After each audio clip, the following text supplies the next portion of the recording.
मैंने कल के लिए कुछ प्लान बनाया है। बाहर चले क्या कहीं घूमने? रामू अपने घर में सबसे बड़ा लड़का था। उसकी पत्नी जया उससे उम्र में करीब 10 साल छोटी थी। जया थोड़ी मटकती सी, इतराती सी, पतली, सुडौल, कोरी और बेहद ही खूबसूरत औरत थी। रामू अक्सर अपने कामकाज में बिजी होने के कारण जया को टाइम नहीं दे पाता था। जया इस बात से बहुत परेशान रहती थी क्योंकि वो अपने वैवाहिक जीवन में बिल्कुल भी खुश नहीं थी। जया रामू के कमरे में आती है। आप कहाँ जा रहे हैं? अरे वो मुझे कुछ काम आ गया अचानक से ऑफिस में, तो उसी सिलसिले से मुझे कुछ दिनों के लिए शहर से बाहर जाना होगा। आपने मुझे पहले बताया ही नहीं इस बारे में। तुम तो बस मुझ पर शक ही करती रहोगे जिंदगी भर। अरे कमाऊंगा नहीं तो तुम्हारी ख्वाहिशों को पूरा कैसे करूंगा? और मेरी बाकी ख्वाहिशों का क्या, जिसके लिए आपके पास जरा भी वक्त नहीं होता। तुम मेरा दिमाग मत खराब करो यार। आपको याद भी है हमारी शादी की सालगिरह है कल। हाँ याद है मुझे। जया हमारी शादी को 6 साल हो गए। क्या तुम भी बच्चों के जैसे जिद करती हो? सालगिरह ही तो है। अरे वापस आने के बाद मना लेंगे। उसी बात का तो दुख है कि शादी को 6 साल हो गए हैं और अब तक हमारे एक भी बच्चा नहीं है। पड़ोसी तो अब मुझे बांझ कहकर बुलाते हैं। रामू अपने सामान पैक करके घर से निकल जाता है। जया भी छत पर जाकर कपड़े सुखाने लगती है। श्याम भी वही होता है। श्याम बेहद ही हैंडसम होता है।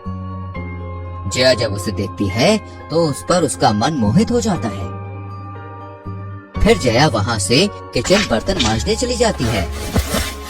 अभी जरा मुझे टॉवल पकड़ा देना। खुद से आकर ले लो। मैं इस घर से परेशान हो चुकी हूँ। नौकर जैसे सुबह से शाम खुद को पीसो और ये सब सहने और सुनने को मिलता है। अरे अरे क्या हो गया भाभी? इतना क्यों चिड़चिड़ा रही हो? भैया से झगड़ा वगड़ा हो गया है? तुम्हारे भैया के पास तो मुझसे झगड़ा करने का भी समय नहीं होता है।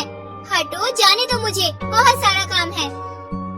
श्याम की गंदी नजर अपनी भाभी पर बहुत सालों से थी। जब से रामू की शादी हुई थी तब से जया भी श्याम से अट्रैक्टेड थी।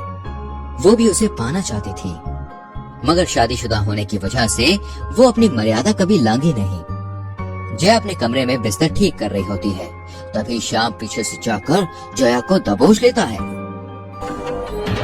ये क्या कर रहे हो देवर जी? छोड़ो मुझे।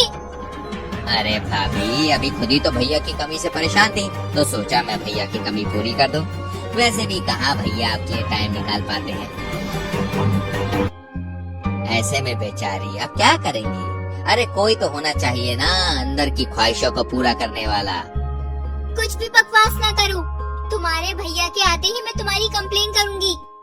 जया श्याम को मना करती है, मगर अंदर ही अंदर वो खुद भी यही चाहती थी। श्याम रुकता नहीं है और जया से लिपट जाता है। पहले तो जया मना करती है, मगर बाद में जया भी होश खो बैठती है। दोनों के बीच सारी हदें पार हो जाती हैं।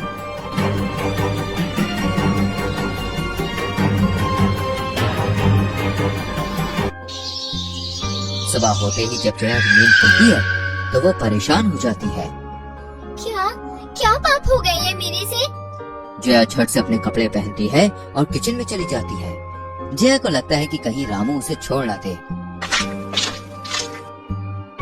क्या कर रही है जाने मन? मेरे लिए खाना बना रही हो क्या?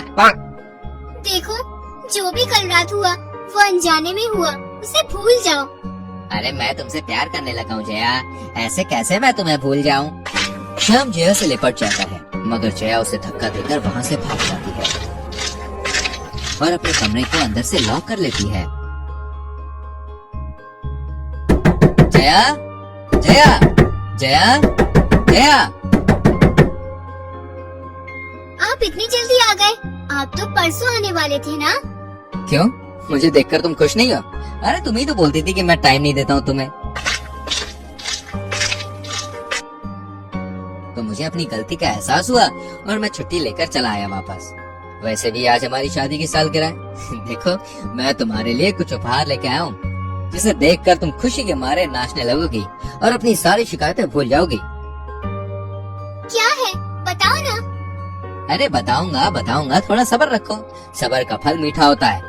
उससे पहले जाके जरा एक कप चाय तो पिला दो, बड़ा थक गया हूँ मैं। जया शांत होकर चाय बनाने चली जाती है। तभी श्याम पीछे के दरवाजे से अंदर आता है। जया, तुम रामू को तलाक दे दो। अरे मैं तुम्हें सारी खुशियाँ दूंगा दुनिया की। तुम तो कोई काम भी नहीं करते हो, सारा दिन दिन नल्ला जैसे फिरते हो, सारा दिन नल्ले जैसे फिरते हो। तुम खुद को तो पहले खुश रख लो। जया रामू को चाय देती है। चलिए अब बताइए, क्या उपहार लाए हैं आप मेरे लिए? ये देखो। वाव, ये देखो। वाव, ये कितना प्यारा डायमंड सेट है। ये तो मुझे हमेशा से चाहिए था। अरे पागल, इसीलिए तो कई दिनों के लिए मैं शहर से बाहर गया था। जया रामू की बात सुन के भावुक हो जाती है। उसे अपनी गलती का एहसास होता है, मगर अब काफी देर हो चुकी होती है। रामू को उस रात के बारे में बता नहीं सकती थी। वो रामू को खोना ही नहीं चाहती थी। अरे अब तो खुश हो ना?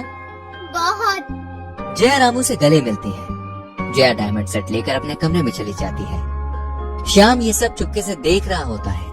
उसे जया का रामू के करीब आना बिल्कुल भी अच्छा नहीं लगता। श्याम अब हर रोज जया को परेशान करने लगता है और उसके साथ जबरदस्ती करने लगता है। जया, मैं तुमको आखिरी बार बता रहा हूँ, अगर तुम रामू का तलाक नहीं देती हो तो मैं उसे सारी बातें बता दूंगा।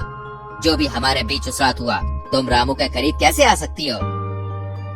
पति है वो मेरे, मैं उनके करीब जाऊँ भी तो तुम्हें इससे क्या? तुम हो कौन? लगता है तुम ऐसे नहीं मानोगी।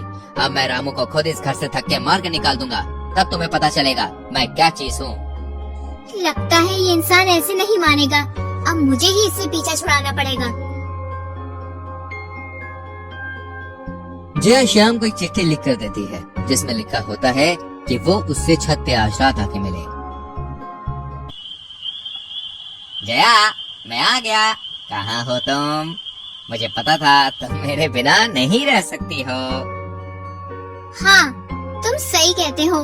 मुझे इस बात का कल ही एहसास हुआ कि मैं भी नहीं रह सकती तुम्हारे बगैर। इधर जया चुपके से रामू को मैसेज कर देती है कि ऊपर आ जाओ। श्याम जया से लिपट जाता है। तभी रामू जया का मैसेज देखकर ऊपर छत पे आता है। जया की नजर रामू पर पड़ते ही वो नाटक करने लगती है।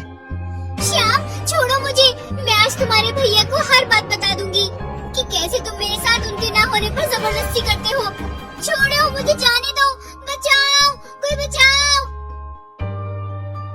श्याम, तेरी हिम्मत कैसे हुई मेरे बीवी को छूने की? पर भैया, जया ने ही मुझे ऊपर बुलाया था।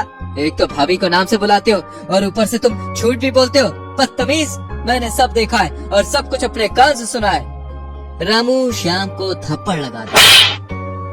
निकल जा मेरे घर से। ऐसे घटिया इंसान की मेरे घर पे कोई जगह नहीं है। अरे दफा हो जा अभी के अभी। श्याम घर छोड़कर चला जाता है और जया अब खुश हो जाती है।